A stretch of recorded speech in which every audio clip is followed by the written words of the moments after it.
الحمد لله رب العالمين الصلاة والسلام على أشرف الأنبياء والمرسلين ومحمد رسول الله صلى الله عليه وآله وسلم وأشهد أن أمير المؤمنين علي بن أبي طالب عليه الصلاة والسلام وفاطمة الزهراء سيد شباب وفاطمة الزهراء سيدة نساء العالمين والحسن والحسين سيد شباب أهل الجنة وعلي بن الحسين زين العابدين ومحمد بن علي الباقر وجعفر بن محمد الصادق وموسى بن جعفر الكاظم وعلي بن موسى الرضا ومحمد بن علي التقي الجواد وعلي بن محمد هادي النقي والحسن بن علي العسكري والحجة القائم المنتظر المهدي والحجة القائم المنتظر المهدي والحجة القائم المنتظر المهدي اللهم كن لوليك الحجة ابن الحسن صلواتك عليه وعلى آبائه في هذه الساعة وفي كل ساعة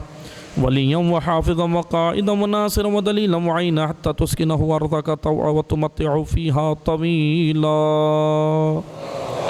اللهم صل على محمد و آل محمد وعجل اما بعد بندگان خدا، میں ایک بار پھر اپنے نفس کو اور آپ سب کو تقوی الہی کی وصیت کرتا ہوں، تقوی الہی کی نصیحت کرتا ہوں۔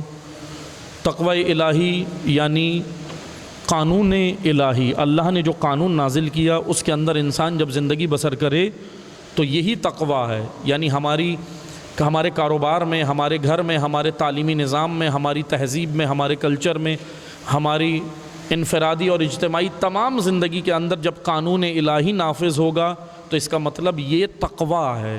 تقوی چند عبادتوں میں منحصر نہیں ہے، تقوی امور زندگی کو کہتے ہیں۔ تمام امور زندگی جب رولز آف ریگولیشنز اللہ نے جو نازل کیے اس کے اندر جب امور زندگی ہوں گے تو یہ تقوی کا ایک اعلیٰ ترین درجہ ہے اللہ کی بارگاہ میں۔ ایز اے نیشن ہمیں تقوی کی ضرورت ہے، ایز اے قوم ہمیں، مملکت پاکستان اگر ہم نجات چاہتے ہیں، چاہے شیعہ ہوں سنی ہوں، تمام مسلمان، تقوی کی ضرورت ہے۔ اور تقوی سے مراد الہی پلاننگ، الہی تدبیر، الہی امور زندگی۔ اسلام ایک جامع دین ہے، کامل دین ہے۔ میں کئی یہاں پر ہی اسی خطبوں میں بھی آپ کی خدمت میں عرض کر چکا ہوں، کئی مجالس میں بھی ہم یہ کہہ چکے ہیں، کئی جگہ بیان کیا کہ دیکھیں دین اسلام ایک جامع دین ہے، ادھورا اور ناقص دین نہیں ہے۔ اسلام کے پاس اکنومیکل سسٹم بھی ہے، اسلام کے پاس پولیٹیکل سسٹم بھی ہے، اسلام کے پاس عبادی نظام بھی ہے، اسلام کے پاس تربیتی نظام بھی ہے، اسلام کے پاس اخلاقی نظام بھی ہے۔ لیکن ذمہ داری ہے ان لوگوں کی کہ جو اسلام کے مبلغ ہیں، پیش کریں لوگوں کے سامنے، بتائیں لوگوں کو۔ آج دنیا ہرج و مرج کا شکار ہے، دنیا منتظر ہے کسی کی، آنا ہے، جس نے آنا ہے اس کی منتظر ہے دنیا۔ دنیا نجات مانگ رہی ہے، لیکن نجات کا راستہ جس کے پاس ہے وہ تشیع ہے۔ میں اس لیے نہیں کہہ رہا کہ ہم خود شیعہ ہیں تو اس لیے تعریفیں کر رہے ہیں، نہیں، مکتب تشیع نجات کا راستہ فراہم کرتا ہے، تمام اقوام کو کرتا ہے۔ اگر ہم اس مکتب کے اندر جھانک کے دیکھیں، آج میں ایک یلغار، ایک خطرناک یلغار جو پوری دنیا کے اندر اور پاکستان کے اندر بھی بڑی تیزی سے پھیل رہی ہے، میں اس کی جانب اشارہ کر کے اور ہم گفتگو تمام کریں گے جلدی، وہ ہے ایتھسٹ، بے دین، لا دینیت، بہت تیزی سے، چاہے وہ شیعہ ہوں یا سنی ہوں، ابھی دیکھیں سب کی بات ہو رہی ہے بلا تفریق، کیونکہ یہ یلغار اسلام کے اوپر ہے، کسی فرقے پہ نہیں ہے۔ اس لیے معذرت کے ساتھ ہم فرقہ واریت میں لگے ہیں، معذرت کے ساتھ، لیکن ہمیں لگایا ہے، ہم لگے نہیں ہیں، ہمیں لگایا ہے، کام کچھ اور ہو رہا ہے، پیچھے ایک بڑا کام ہو رہا ہے، اور وہ ہے پاکستان کے اندر تیزی سے سوشل میڈیا کے ذریعے سے، دیگر ذرائع سے بعض ایسی چیزیں ہمارے پاس موجود ہیں، پروف موجود ہیں، بعض جوانوں کے میسیجز اور ان کے سوالات اور یہ چیزیں ہمارے پاس موجود ہیں جو آتی ہیں۔ کیا؟ ایتھسٹ جن کے اوپر کام کر رہے ہیں۔ ایتھسٹ نظریہ آپ کو پتہ ہے، جنہوں نے بے دین بنانا، جو کہتے ہیں ملحد ہیں، جن کو اسلام کی اصطلاح میں، دین کے اصطلاح میں ملحد کہا جاتا ہے، جو نہ اللہ کو مانتے ہیں نہ کائنات کو۔ وہ کہتے ہیں کائنات تو ہے لیکن کائنات کو کوئی بنانے والا نہیں ہے۔ یہ نظریہ آج تیزی سے پاکستان کے اندر بھی پروموٹ ہو رہا ہے، اور دیکھیں اسلامی ملکوں میں تو زیادہ کیا جائے گا کیونکہ یہیں پہ کرنا ہے۔ لیکن میں نے عرض کیا کس کی ذمہ داری ہے؟ آج ممبروں سے، محراب سے ذمہ داری ہے کہ دین لوگوں کو ایسے بتائیں کہ وہ آج کے زمانے میں دین کے ساتھ جینا سیکھیں۔ اسلام میں آسان زبان میں کہوں گا، اسلام ایک ماڈرن دین ہے۔ ماڈرن سے مراد فحاشی نہیں ہے، فحاشی اور چیز ہے، ماڈرن اور چیز ہے۔ ماڈرن کا معنی ہے جدید، ہر زمانے کے ساتھ چلنے والا۔ اسلام ایک جامع اور جدید دین ہے۔ اسلام فحاشی کا انکار کرتا ہے، آپ کو تعلیم سے نہیں روک رہا، تعلیم کی تو خود آفر کر رہا ہے۔ اس لیے آپ توجہ سے سنیں، بس آخری 2 جملے سنیں۔ ایک خطرناک یلغار ایتھسٹ کر رہے ہیں اسلامی ممالک کے اوپر، خصوصاً جوانوں کے اذہان کے اوپر۔ اچھا، یہ کام ایسے نہیں ہو رہا، پہلے آپ کو پروڈکٹ کے اندر حرام جانوروں کی چربی اور ان کے دودھ سے پروڈکٹ بنا کے مارکیٹ میں موجود ہیں، وہ پہلے آپ کو کھلائی جا رہی ہیں، آپ کے بطن میں جا رہی ہیں، اور پھر اس کے بعد آپ کے اذہان پہ کام ہو رہا ہے۔ کیونکہ جب بطن میں ذرہ برابر بھی اگر حرام چلا گیا، تو یہ میں نہیں کہہ رہا، عصر عاشور امام حسین خطبے میں اپنے کہہ رہے تھے، اشقیاء سے خطاب کر کے کہہ رہے تھے کہ تم میرا خطاب سن ہی نہیں سکتے، تم میرا کلام سمجھ ہی نہیں سکتے، کیونکہ یہ کلام حق ہے، تمہارے بطن میں لقمہ حرام پڑا ہوا ہے، اور جس کے بطن میں اگر ذرہ برابر بھی لقمہ حرام آ جائے، حق آتا ہے لیکن وہ حق کو یہاں سے سن کے یہاں سے نکال دیتا ہے، عمل نہیں کرتا۔ آج ہمیں بہت ضرورت ہے اپنے آپ کو دیکھنے کی۔ میں جوانوں کو آخر میں ایک میسیج اور دوں گا کہ دیکھیں، اس وقت علوم کے میدان میں آپ کو آگے آنے کی ضرورت ہے۔ یہ جو ایتھسٹ آج یہ الغار کر رہے ہیں، یا جو اور بھی اسلام مخالف نظریات ہیں جو یہ الغار کر رہے ہیں، ان کو کون روک سکتا ہے؟ خالی علماء ہی کی ذمہ داری نہیں، ہاں علماء کی یہ ذمہ داری ہے کہ وہ گائیڈ کریں، عوام کو گائیڈ کریں، قوم کو گائیڈ کریں ممبر سے۔ اگر وہ حضرت یوسف علیہ السلام کی قمیص کی فضیلت بتا رہے ہیں کہ حضرت یوسف علیہ السلام نبی خدا، ان کی قمیص کی فضیلت ہے نا، بہت ہے، معجزات ہیں انبیاء کے، لیکن حضرت یوسف جو وزیر خزانہ بن کے قحط سے مملکت کو نکال دیتے ہیں، وہ نظام کون سا تھا یوسف علیہ السلام کے پاس؟ نہ وہ کیپٹلزم تھا، نہ سوشلزم تھا، وہ الہی نظام تھا۔ وہ کون بتائے گا؟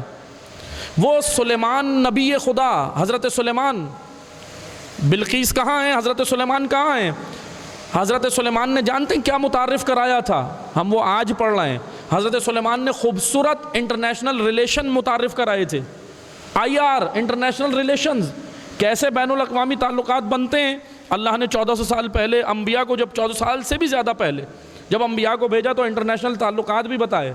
تو حضرت سلیمان کا جہاں آپ تخت بتا رہے ہیں ممبر سے، حضرت یوسف کی جہاں آپ قمیض بتا رہے ہیں، تو حضرت سلیمان کے بین الاقوامی تعلقات کے اصول، سنہری اصول بھی بتائیں تاکہ پتہ چلے اسلام کیسا جامع دین ہے۔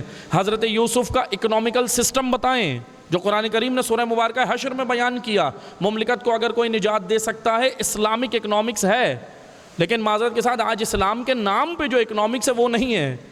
اسلام کے نام پہ جو اکنامکس ہو رہی ہے، جس کو آپ اسلامک اکنامکس سمجھتے ہیں، وہ نہیں۔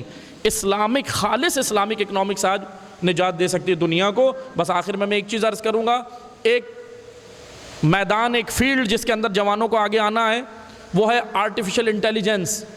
اس وقت آپ دیکھ رہے ہیں کہ ChatGPT launch ہوا ہے، اوپن اے آئی کمپنی ہے امریکہ کی، اس نے لانچ کیا ہے۔ چیٹ جی پی ٹی بڑی تیزی سے مارکیٹ کے اندر آیا ہے، اور ہوگا کیا، بس میں ایک جملہ عرض کر کے خطبہ تمام کر رہا ہوں، ہوگا کیا، یہ چیٹ جی پی ٹی کے ذریعے سے آپ کو یہ سیکھنا ہے، آگے آنا ہے، کیونکہ آگے جتنی بھی جابز ہیں، جتنی بھی آگے جابز ہوں گی، جیسے آپ نے دیکھا جب کمپیوٹر لانچ ہوا تھا، کمپیوٹر آئے تھے، تو پیچھے جو لوگ ہوتے تھے، جو بزرگان تھے، جو رجسٹروں میں لکھتے تھے، بعض لوگوں نے اس پہ ترجیح نہیں دی، نہیں سیکھا، کہنے لگے بھائی ہمیں ضرورت نہیں ہے، ہم بس ایسے ہی چلیں گے۔ لیکن جب وہ زمانے کے ساتھ نہیں چلے تو نوکریاں گئیں۔